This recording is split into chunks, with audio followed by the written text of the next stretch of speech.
Sahabat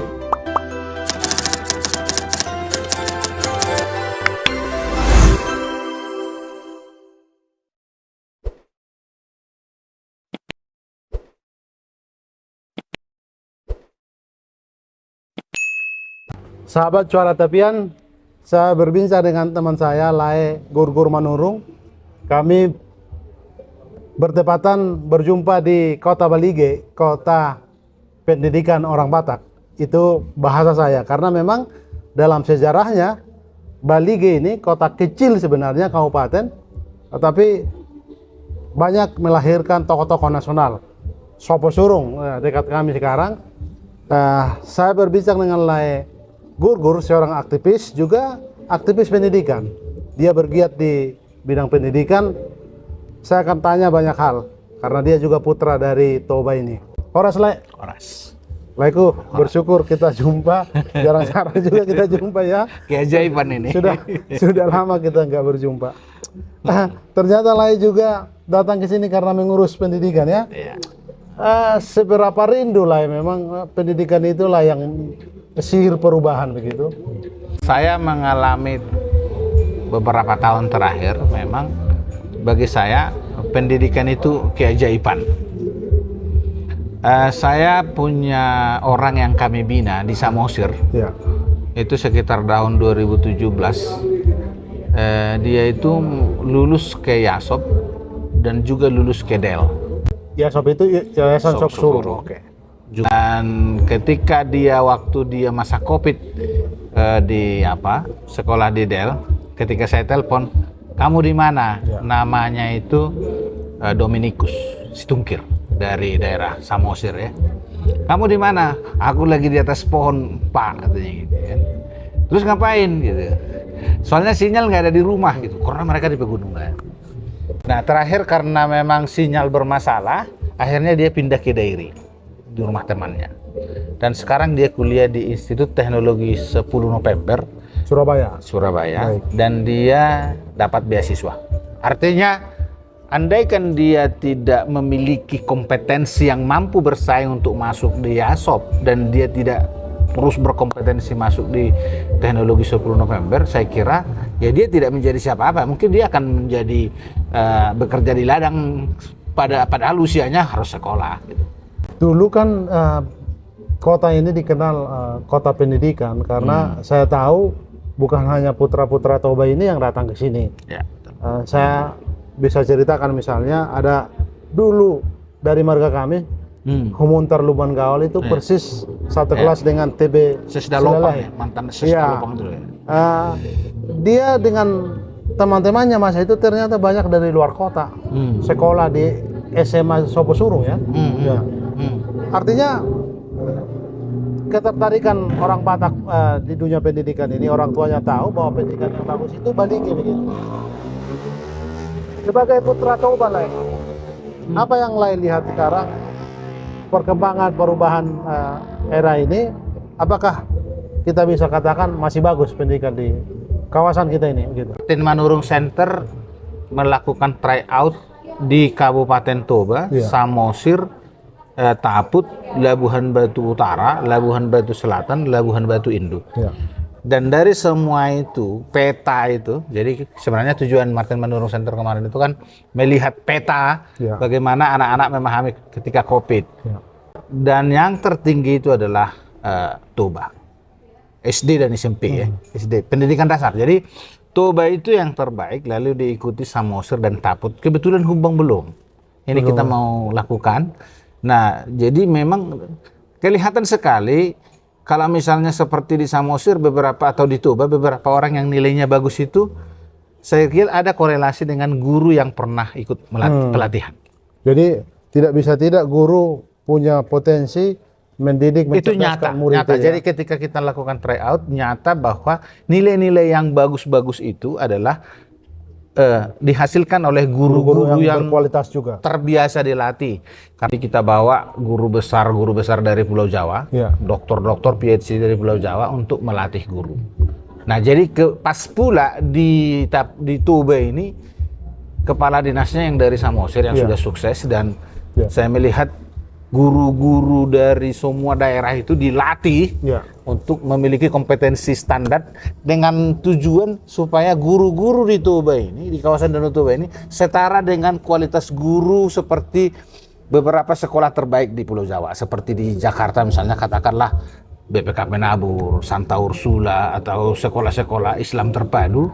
Nah, kalau gurunya itu setara kualitasnya, pasti ini menjadi ya menghasilkan siswa-siswa terbaik yang bisa bersaing ke Indonesia atau bahkan ke seluruh dunia. Misalnya biar juga guru berkualitas, juga ada syarat-syarat yang harus dipenuhi, atau juga ya lembaga pendidikan dalam hal ini yang memberi seleri untuk mereka. Apa yang harus dipenuhi, atau standar gajinya yang dinaikkan, atau memang apa? Sebenarnya gini, dulu kan orang berbicara gini lah ya. Orang berpikir sertifikasi guru, bahwa kesejahteraan guru itu rendah. Lalu dikasihlah sertifikasi. Pertanyaannya, apakah sertifikasi itu meningkatkan kompetensi guru? Ya. Menurut saya enggak juga. Nah, yang sebenarnya yang paling penting itu sebenarnya guru-guru dinas pendidikan memiliki roh pendidikan. Jadi dia kreatif. Tadi waktu ada pelatihan matematika, saya bilang matematika itu mengajak orang kreatif. Jadi kalau selama ini kan orang belajar matematika, kalau orang matematika itu diem, banyak berpikir. Enggak, justru orang-orang misalnya katakanlah kalau memahami matematika dengan baik dan benar, saya kira dia lebih kreatif mencari solusi. Jadi dia menjadi manusia yang solutif. Guru-guru yang kreatif saya kira memang otomatis menghasilkan siswa-siswa yang kreatif. Itu udah pasti itu. Jadi soal bahwa mereka fasilitas harus ditambah itu ya memang sudah benar lah, haruslah. Tetapi yang terutama itu adalah mereka memiliki roh pendidikan. Kenyataannya di lapangan bagaimana lah? Memang ada guru hanya karena dia berprofesi guru, tidak passionnya atau tidak panggilan jiwanya itu ya? Saya kira memang ada. Artinya tidak ada pekerjaan lain, ada. Tapi justru orang seperti ini harus didorong, dimotivasi, dibantu apa yang kurang, dan mereka menjadi guru profesional. Secara dampak misalnya yang Manurung lakukan, misalnya mengajak guru-guru atau orang-orang yang sudah teruji, punya reputasi guru, punya roh guru tadi yang saya sebutkan itu, menduplikasi mereka, mengajak mereka dibuat jadi mentor, dibuat pelatihan. Apa dampaknya? Karena Anda kan, saya amati sering berkunjung ke kabupaten-kabupaten di kawasan Danau Toba. Barangkali ini pilihan lain, tapi berangkat dari mungkin karena kedekatan, persahabatan dengan tokoh pendidikan seperti Johannes Surya. Apa yang lain lihat? Jangan-jangan cara itu juga memang perlu kita tiru begitu? Kalau saya kira yang perlu ditiru dari Prof. Jo adalah bahwa belajar itu menyenangkan. Semua harus menyenangkan. Jadi gampang, asik, dan menyenangkan, sangat terkenal ya. Jadi memang ya orang-orang yang kita ajak ke sini juga kan para PhD ya di bidangnya. PhD di bidang matematika, bahkan ada yang sudah 2 kali PhD ya. Karena kan gini, banyak juga guru ini mungkin waktu kuliah sistem SKS ya, sistem kebut semalam gitu ya. Atau mungkin mereka lulusan dari perguruan tinggi yang katakanlah masih pas-pasan gitu. Nah, orang-orang seperti ini atau memang sudah hebat itu misalnya harus bertemu dengan memang guru-guru yang sudah berprestasi atau PhD yang berprestasi. Jadi orang trainer-trainer yang kita bawa itu ke kawasan Danau Toba itu adalah orang yang sudah pernah muridnya mendapat medali di Olimpiade Sains. Karena memang Olimpiade Sains itu kan sebenarnya kan yang paling bergengsi ya. Saya kira itu indikatornya. Latihan guru itu bisa buktikan misalnya karena mereka sudah sering mengikuti karena bawa tokoh-tokoh. Tahun 2017-2018 hampir semua yang saya kenal lulus di perguruan tinggi seperti di ITB, di beberapa perguruan tinggi hebat, salah satu dari Samosir itu yang saya cerita tadi itu, yang di ITS itu, saya dari SD saya sudah kenal itu. Terus ada Patricia Brutajulu yang anaknya Pak Kadis itu kan di kedokteran UI. Saya kira sudah terbukti memang yang kelihatan dari SD itu terus dibina dan mereka memang sampai perguruan tinggi memang bagus.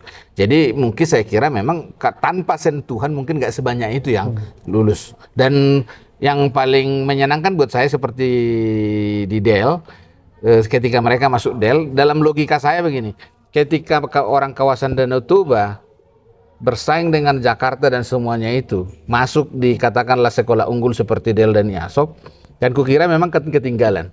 Tetapi yang kulihat seperti di Del itu justru orang kawasan Danau Toba ini yang menjadi utusan mereka untuk Olimpiade Sains tingkat SLTA. Kita bangga lah misalnya ada lembaga pendidikan di Toba ini seperti Del, Institut Del. Sudah terkenal di nasional. Betul. Tapi kan saya kira bukan tidak menghargai perjuangan dari misalnya Pak Luhut Binsar Panjaitan. Tapi kan tidak banyak yang bisa ditampung. Anak-anak Batak ini kan dari 7 kabupaten. Nah, itu menarik. Itu menarik. Ya. Anak-anak kita yang tidak lulus memang karena sangat terbatas, misalnya kan masuk di Litong di Kampung Lai. Dan, nah, itu juga sangat bagus.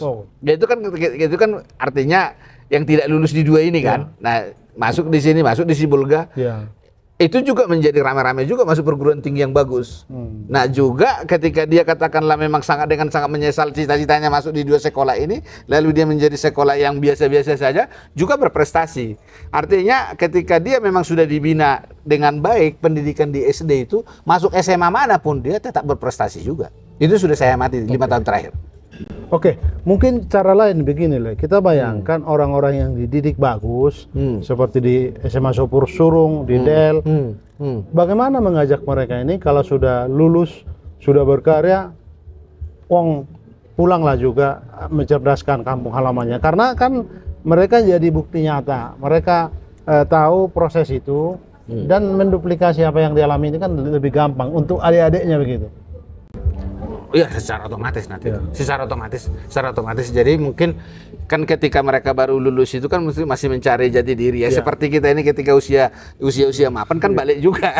Tapi kan ketika usia produktivitas itu mungkin kan ada yang masih bekerja di perusahaan atau sebenarnya ya. Tapi kan ketika mereka mulai terus mapan, mereka kan akan kembali juga. Apalagi lah kira-kira himbauan lain kalau misalnya tadi saya tangkap. Berarti memang masalah pendidikan ini kan bukan hanya urusan sekolah, karena ada birokrasi. Betul. Birokrasi ini kan kalau tidak terkonek birokrasi dengan sekolah begitu kan, birokrasi bisa menghambat. Betul. Bagaimana mensinkronisasi kedua hal ini? Nah, sekolah juga bisa dibutuhkan dan birokrasi juga bisa memberi bantuan. Begitu. Jadi saya ini kadang-kadang susah. Saya kebetulan mulai dari semester 3 saya sudah belajar ilmu politik, dasar-dasar ilmu politik gitu ya. Jadi kadang-kadang saya di satu sisi saya melakukan pelatihan, di sisi lain saya mengerti politik gitu ya. Saya itu jadi saya itu kadang-kadang serba salah. Lengkap. Nah, sebenarnya kalau kita berbicara pendidikan itu memang kuncinya itu di pemerintah. Makanya saya selalu berulang-ulang saya bilang, kalau kita saran saya kepada bupati itu adalah pilihlah kepala dinas yang memiliki roh pendidikan.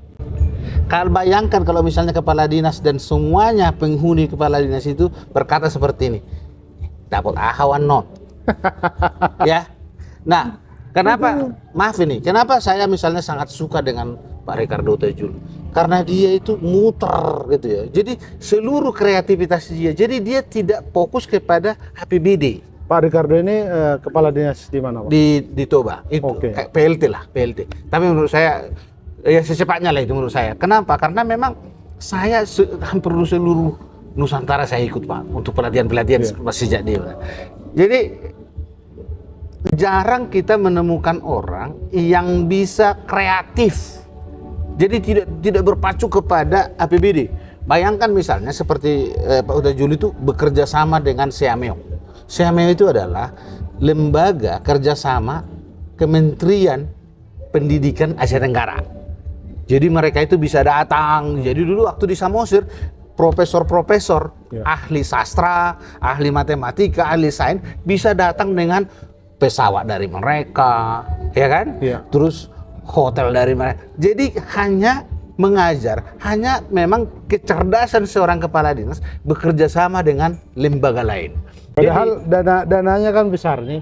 Oh iya. Maksud saya jadi tadi kan birokrasi seperti itu. Jadi sebenarnya tanpa APBD pun, yang maksudnya tidak mengharapkan APBD, dia bisa kreatif menyadari kewenangannya itu bisa tanpa APBD untuk bekerja sama dengan siapa aja untuk memajukan pendidikan. Persoalannya adalah dibutuhkan kepala dinas yang punya kapabilitas rekam jejak pendidikan, ya, yang baik. Ternyata saya temukan di beberapa daerah, kalau kita mau ngajak melakukan pendidikan, kalau tidak ada tidak ada pulusnya, tidak akan dilakukan. Nah, bagaimana masa depan daerah kalau seperti itu? Mengelola guru yang bagus, tidak lama daerah itu menjadi pusat pendidikan terhebat di Indonesia. Gitu. Saya sering dengar, saya kenal beberapa orang kepala dinas juga ya, terutama dinas pendidikan. Mereka itu mengeluh, misalnya karena sekarang ini di kabupaten ya, di kabupaten. Karena kewenangan mereka dipangkas, karena dulu misalnya dinas pendidikan kabupaten itu masih bisa mengelola sampai tingkat SMA. Sekarang dipangkas SMA itu sekarang dikelola provinsi dinaikkan lagi gitu.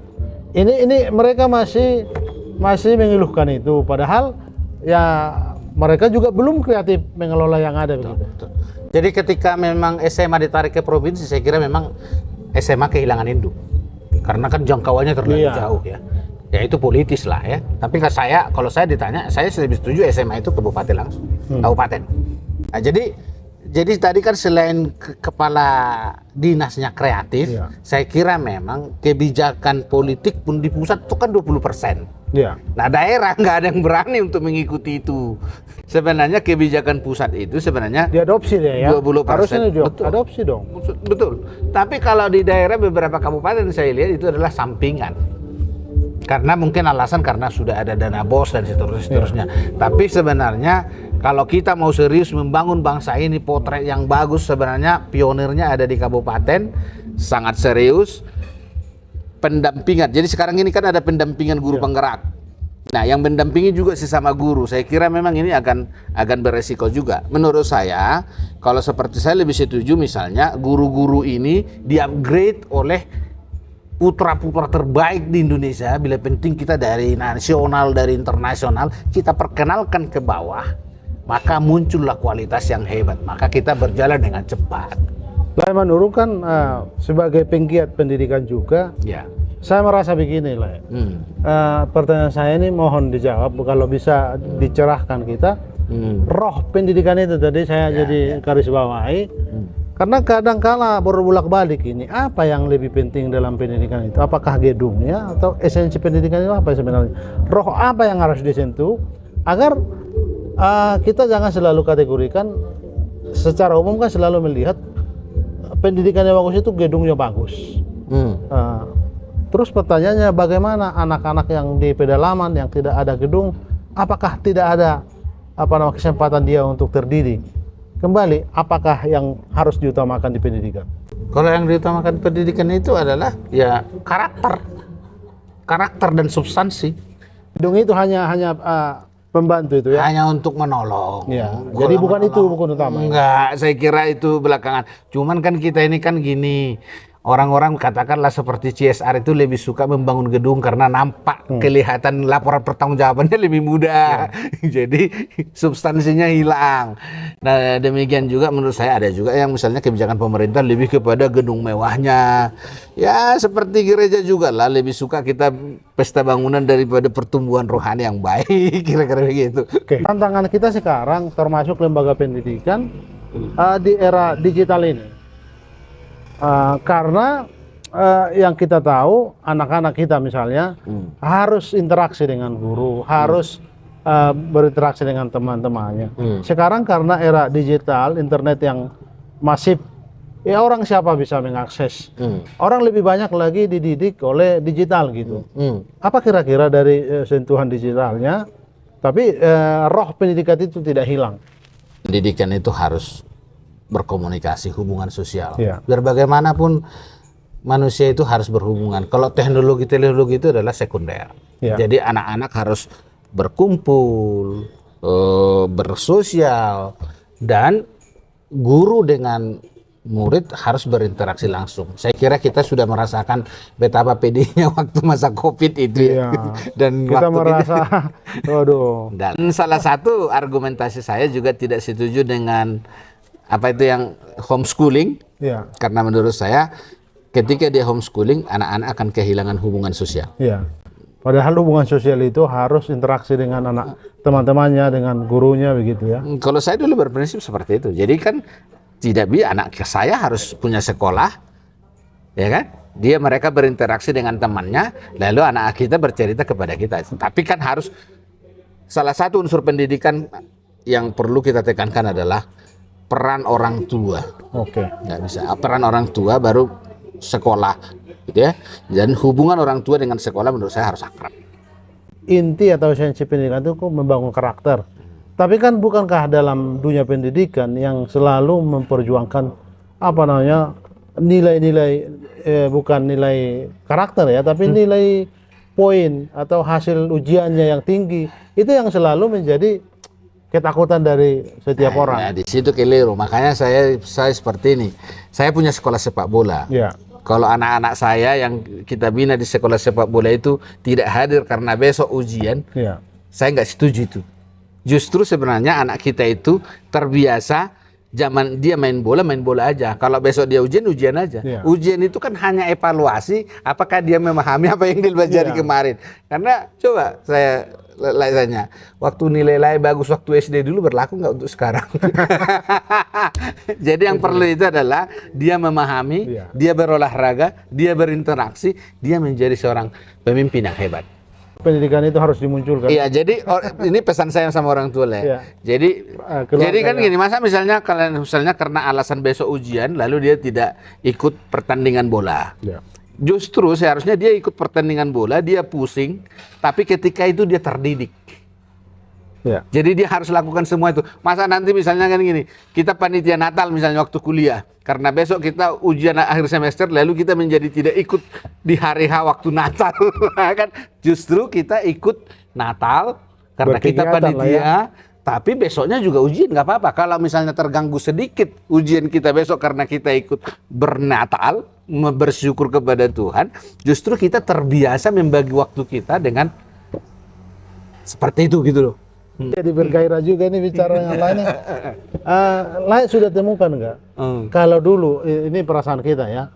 Sejak dulu waktu misalnya waktu kita merantau kurang pede misalnya pendidikan atau ijazah yang kita bawa dari kampung halaman. Tapi kebetulan dari STM yang terbaik di masa saya ya. Yeah. STM Negeri Duluk Sanggul. Oh, masih sekarang masih yang terbaik. Nggak tahu ya. Nggak tahu. Karena di Duluk Sanggul itu ada beberapa STM. Iya. Kita sudah dari sekolah lumayan lah waktu itu, gedung, proses pendidikannya bagus, tetapi ketika ke kota kita minder juga lah. Apakah masih suasana ini masih ada sekarang? Kalau masih. Tapi itu kan tidak lama. Menjadi orang minder kan nggak lama juga. Tapi kan yang penting kan mereka tahu nilai-nilai mereka bahwa siapapun itu dari kota ke desa pun minder juga. Jadi ketika misalnya orang kota melihat orang berenang di Danau Toba dengan cepatnya, kita persis di Danau Toba. Jadi semua orang kota pun ke desa minder juga, orang desa ke kota minder juga. Itu adaptasi saja itu, tidak lama. Terima kasih lah ini sudah berbincang bertepatan. Ini rancangan Tuhan lah. Amin. Kita tidak rencanakan tapi ternyata bisa berjumpa baik dan bersesuai dengan gur-gur manurung. Begitu bincang-bincang kami. Terima kasih sahabat Suara Tapian.